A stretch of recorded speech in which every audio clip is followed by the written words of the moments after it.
Hey, Chaplain Dean Alley here. Had a moment. Wanted to run down real quick, just a quick little devotion here. Hey, it's been Friday, day off. Been a little busy. Had to get some things out in the mail. do some chores, do some things around the house, and answer and do a little bit of, even though it's my day off, answer some emails, sign some forms, all the normal stuff. But today, Friday, I just wanted to kind of walk through a quick devotion. This really is not going to take long at all, folks. I hope you're having a great day. I hope that God is working in your life. And my question to you, and you don't have to answer it right now, is what is God showing you and growing you as a Christian? Just think about that. What is God doing in your life? Just something to think about. But I really want to talk about Exodus 20:12. And I know you guys probably all know about 20:12. Let me go to it. The famous honor thy mother and thy father. 20. Let me get there. So I have been working through, I can give you some of my studies I've been doing while I'm shuffling through the Bible, not prepared.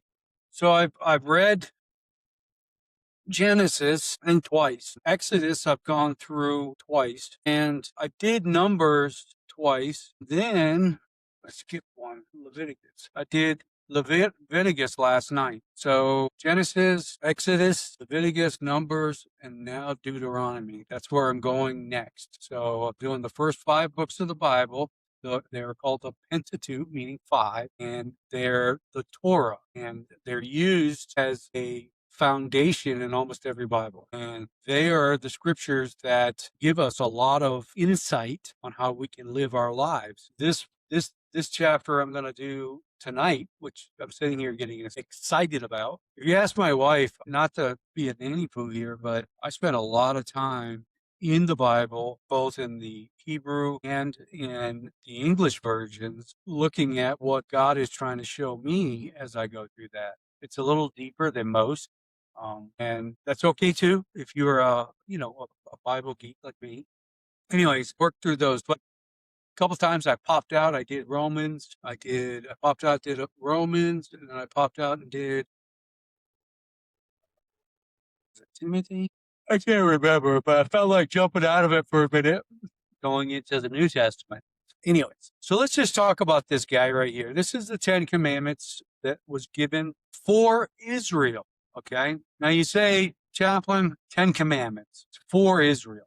I want you to think of it as this, the Mosaic law, or because Moses it said that he gave the oral law. So you have the written law, first 5 books, and then you have the oral law. You do not have them both. They don't consider you having the law of Moses, because it's, both of them together. And that's how they would determine if in fact it was you received the law. Law is, we change the word, teaching. Law means teaching. So teaching those books and how important and foundational they are for the whole Bible, really, it's the beginning, right? In the beginning. And it sets the tone of how God is dealing with his people, Israel. But I want you to think about something. Don't say, oh, well, that's boring. No. You look into as you read the scriptures, you look and see, as you exegete or pull out, what is it God is trying to show you? And these 10 commandments are precepts that we should be living by. These are the basics, I think. And, you got to think about it. These 10 commandments was first written by God in stone, right? And then Moses came down, saw the golden calf. What's he do? He smashes the stone tablets. Yeah, he was up on the mountain 40 days, so he had to go back up to the mountain, and God told him to write these things into the stones. First time God wrote it, second time Moses wrote it. Which, let me say this, the fact that he could write, the fact that he could read, and then the fact he could discern that with the Hebrew people and the Jewish people, I should say Hebrew people, and would tell you that they were literate. They were probably the first to be able to read, write, speak it. And so just think about that. This is probably the first writings and understanding that we see in the Bible, and we know that. I mean, there's other things that Hammurabi Code he writes. They talk about that might be the same time frame. And maybe. And I said this might or something. My point to this is we have the written word, we have the written Torah, the law, the teaching, and we're to pull that information. I mean, some of this stuff is pretty simple. You should love the Lord with all your, you'll have no other gods. And he's pretty clear about that. And you should not make any graven images because there was a lot of paganism back then going on. I would say it still goes on today in some form or fashion. It might be your hunting club. It might be your poker game. It might be your get together with certain people or whatever. But anyways, those things that you idolize and put ahead of God is not very good. And I would recommend that you kind of re-rack yourself and understand what is your purpose. Purpose isn't to come here to be the best poker player. Purpose isn't to come here and have a great hunting club and get deer every year. That's not the purpose of life, folks. Purpose of life is to love your God with all your heart, mind, soul, and body, and then your neighbor. Hard to say, or it's easy to say, hard to do. So, yeah, that's kind of the premise. But I'm just going to take one verse, and we're just going to pull that out.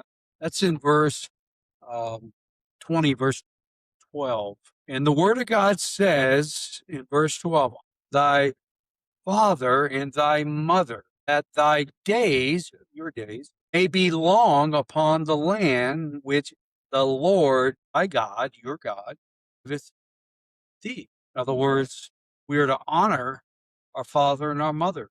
And I think sometimes we miss that. We get, what's the word? We get aggravated, right? We get aggravated because we have to do something or we got to keep up with something and we want to live our lives. We got our families, all these things. Honor is in different ways. And I would say that God places this command right after our duty is what to him. Think about what I just said. What's our duty to him? And he's telling us exactly what these commandments are. And then he says, this is your duty. And then honor thy father and thy mother. That is a stark reminder of what we should be doing with our fathers and mothers, right? I think to me, it begins because the home is where love and respect is. And you got a chain, and the first link is your parents, and the rest is kind of weakened. Are you ready to strengthen yours? This is kind of the piece here that I'm taking you to. Just imagine a chain, and you break the first link with your parents. There's nothing left. The chain goes weak, so falls to the ground. The foundation, number one, obviously, is with God first. Then your parents are instilling with you the boundaries in the Word of God. And that's what we should be living by and we should be focused on and have a good foundation. Parents, grandparents, you're to put a good foundation. You're to teach character in your children. You're to show them things that they're going to need in life. You have to think as if you're not going to be here. How would they take care of themselves? I gave it a point on me once was, I remember our dad got in an accident. He was in the hospital for several days. My mother was there with him. And we were probably, you know, 9, 10, 11, maybe 10, 11, 12, maybe. I don't know. So somewhere around that ballpark. But the point is that our house never faltered. Everything was done: laundry, cooking, cleaning, picking up, all the things that to keep a house going was completed. And we were taught these things at a young age. I think chores are important. I think it teaches us lessons and gives us that first foundation of working hard, not for money or for recognition, but we work unto God, right? That's what we should be doing. And, you have to strengthen your chain in this part with your family.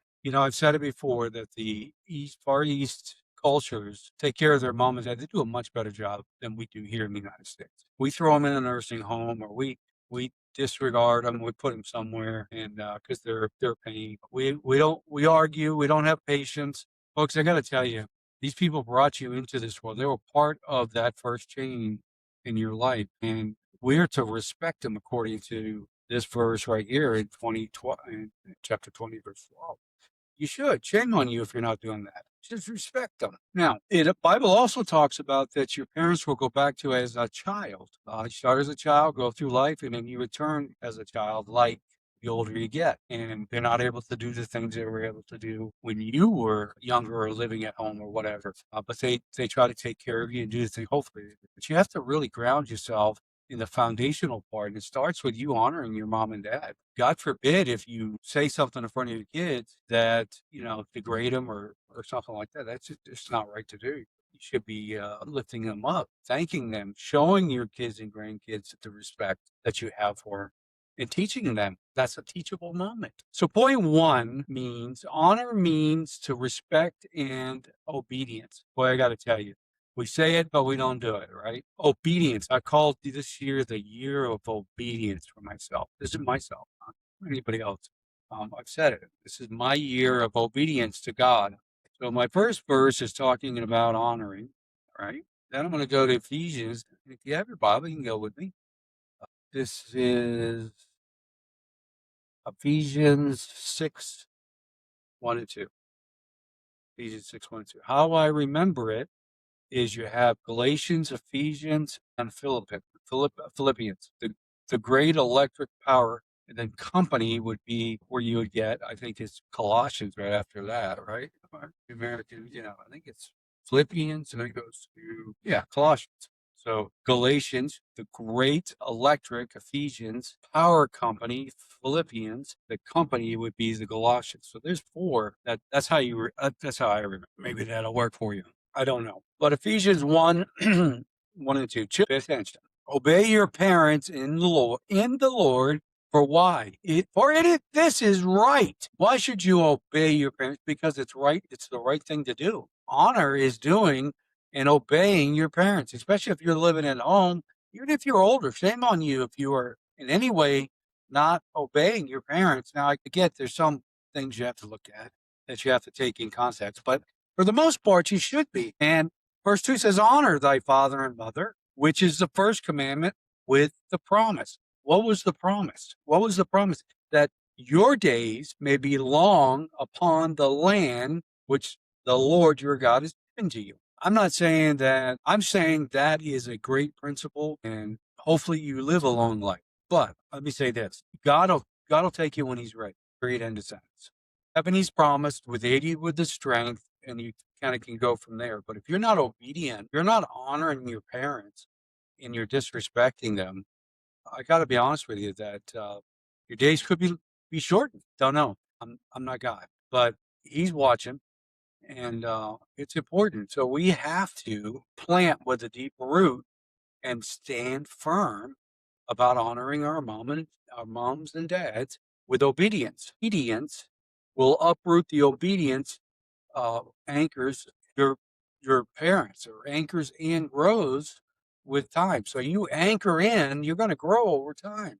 And if you're disobedient, it's going to uproot it. You're going to uproot things, and simply it's not a great place to be. You don't want to be there. And just like a plant with strong roots, parents' guide, right? Strong roots. Without deep roots, it withers. And obedience roots us for growth and blessings. Let me ask you this question. What single act of obedience today would honor your parents? Think about it. What single act can you do? Pick up the phone, call them, thank them, tell them you love them. Point two, honor brings God's promise of blessing. Okay. And we go, again, that's back to Exodus 12:20, but that promise is to be in the land. The object lesson here is it holds a heavy backpack and burdens of disrespect. Drop it. Honor lifts it. That's the point I made. You're going to be pulled down. It's going to get heavy with those disrespects. It's that burden. If you drop it and you honor your parents, well, you're going to feel a whole lot better. And suddenly everything's going to feel lighter, right? And that's the object lesson I'm trying to point to you here, that lighter, freer to thrive. Disrespect weighs down life, and honor lightens it. How has honor, or maybe dishonor, already shaped your peace or path? I think we have to evaluate ourselves. So number one, honor brings respect and obedience. Number two, honor brings God's promise of blessing. And number three, honor applies even in the tough and broken relationships. Let's go to Colossians 3. I told you the great electric power company. All right, so Galatians 3:20 says it this way: Children, obey your parents in all things, for this is well pleasing unto the Lord. So if you're obedient, you're going to please God. You say, well, Chaplain Dean, how do I please God? Well, you honor your mother and father. Why? Because Colossians is telling us that. It's clear. You think about this, a torn paper. You take a torn paper, heart. You take a paper and it's a heart, and you tape it back together. Okay, is a heart, it gets ripped, you put it back together, you put tape on it. The scar stays, right?